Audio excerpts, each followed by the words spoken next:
मुखरभोस्य मृगेन्द्र सुगर्जना सबलमत्त गजेन्द्र विमर्दन विपिनराज सदृशो बलवानयम् समनुजो हिंसिंहवरस्तथा।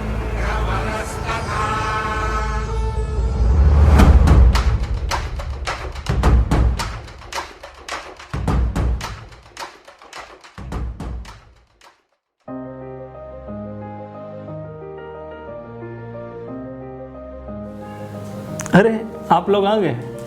दोस्तों, आज का अपना सब्जेक्ट है सक्सेस फॉर्मूला। ताकि उन्होंने कुछ ना कुछ प्रिंसिपल अपने ज़िंदगी में फॉलो किए और आज ऐसे ही 32 फॉर्मूलेस में आपके साथ शेयर करने वाला हूँ। दोस्तों, सक्सेस का पहला फॉर्मूला है दे थिंक बिग। बड़ा सोचो। वो बड़ा सोचते हैं जो कामयाब बने हैं अपने अपने लेवल में, अपने अपने क्षेत्र में, अपने अपने सब्जेक्ट में। एक एक कंपनी करते करते चाहने वो ढूंढो और वही करो।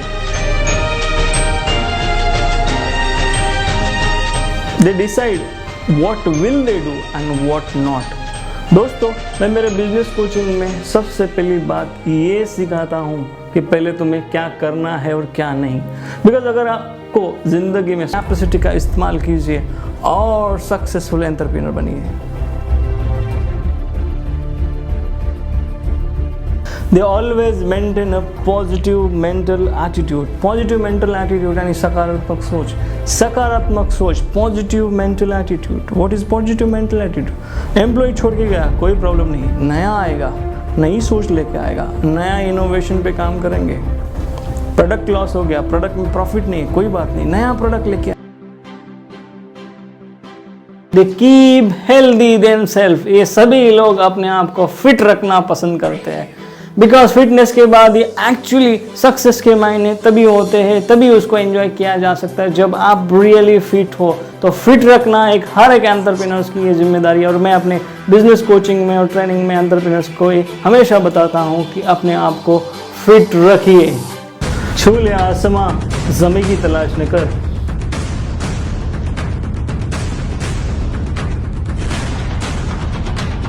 जी ले जिंदगी, वजह की तलाश न कर।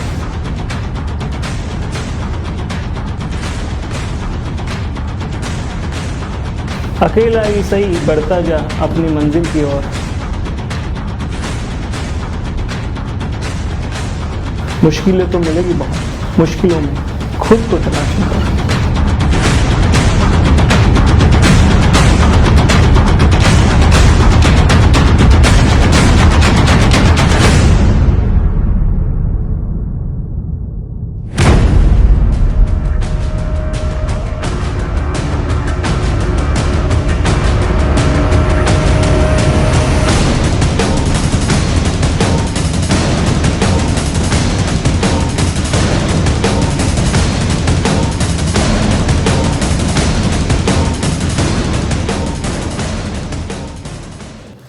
नमस्कार उद्योजक मित्रांनो, आयुष्यामध्ये सक्सेसफुल होण्यासाठी काहीतरी करावं लागतं आणि काहीतरी करण्यासाठी जागं व्हावं लागतं।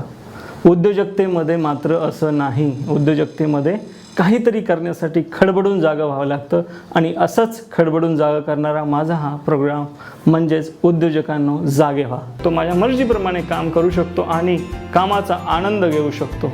10वें स्वातंत्र्य म्हणजे स्वतःला सिद्ध करण्याचं स्वातंत्र्य।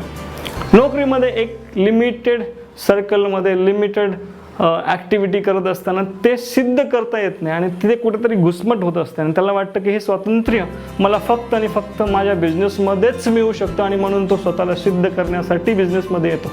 11वा स्वातंत्र्य म्हणजे स्वतःला नवनवीन आव्हान देण्याचं स्वातंत्र्य। स्वतःला चॅलेंज करायला जेव्हा लोकांना आवडतं तेव्हा त्याला नेहमी वाटतं की आपण स्वतःचा बिझनेस सुरू करावा आणि ह्या बिझनेसमध्ये स्वतःला नेहमी चॅलेंज करावं। नवीन नवीन चॅलेंज देत असताना नवीन क्षितिजावर जाणं त्याला आवडतं। ए, बी आणि सी ए प्रकारची कामं जी असतात ती 5% वेळ घेतात आणि तब्बल 80% रिझल्ट देतात।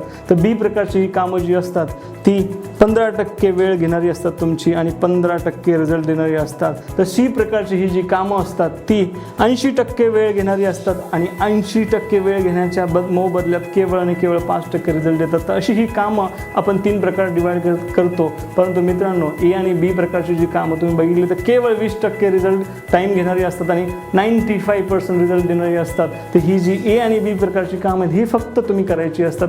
आणि सी प्रकारची कामं जी 80% रिझल्ट घेणारी असतात, जी तुम्ही बघितली आणि केवळ 5% रिझल्ट देणारी असतात, ती डेलिगेट करायची असतात. ती कामं तुम्ही करायची नाही. मित्रांनो, तुमची ध्येय ही फोटो असली पाहिजे. फोटो म्हणजेच PHOTO. P stand for proper set. Proper set असली पाहिजे, प्राथमिकतेला धरून असली पाहिजे. म्हणजेच पहिलं काय करणार, दुसरं काय करणार, तिसरं काय करणार, चौथं काय करणार, टोटली सेट.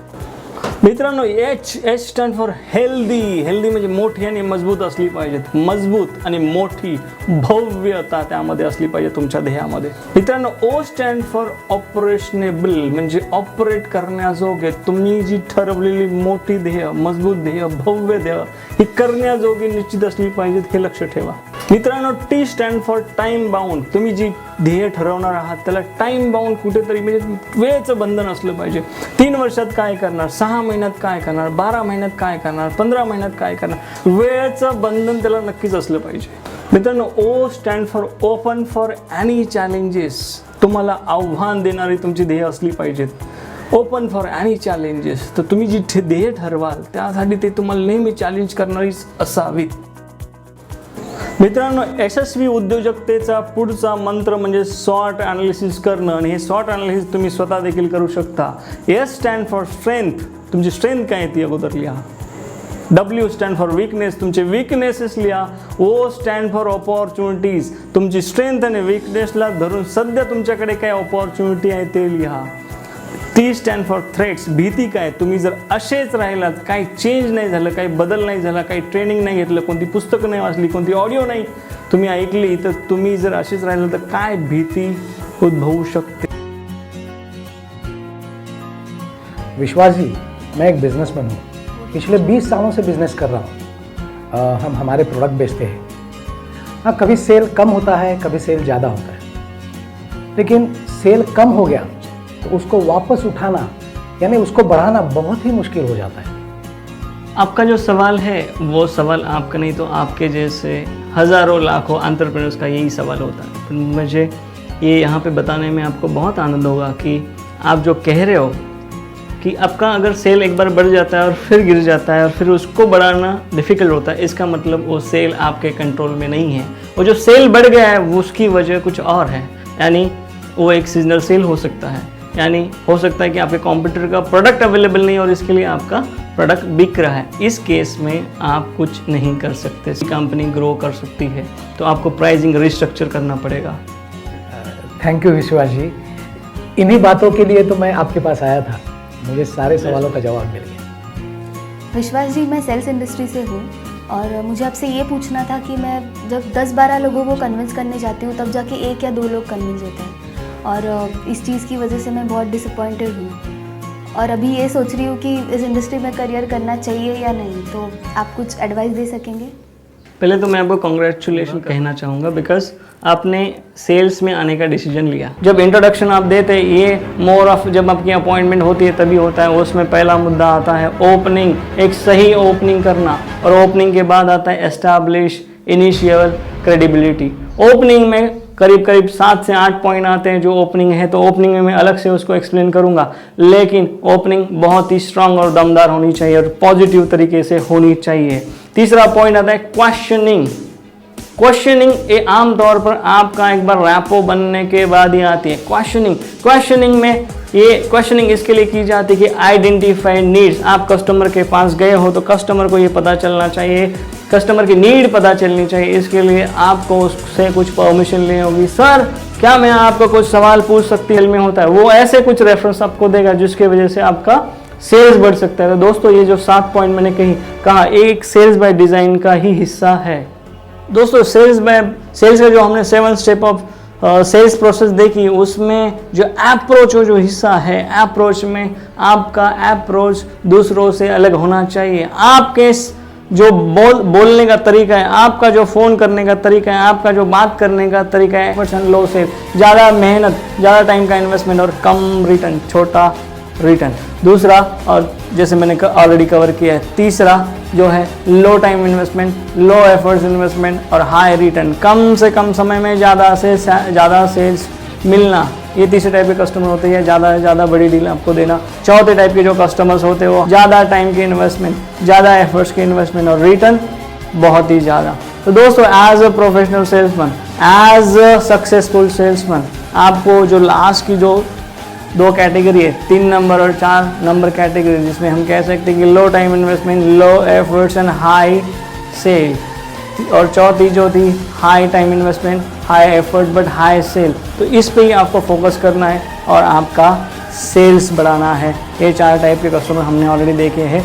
कीमत उस ताले की नहीं होती जो हर चाबी से खुले, कीमत उस ताले की नहीं होती जो हर चाबी से खुले, कीमत तो उस चाबी की होती है जिससे हर ताला खुले। तो दोस्तों, ऐसे ही मास्टर की बनिए और सक्सेस होइए।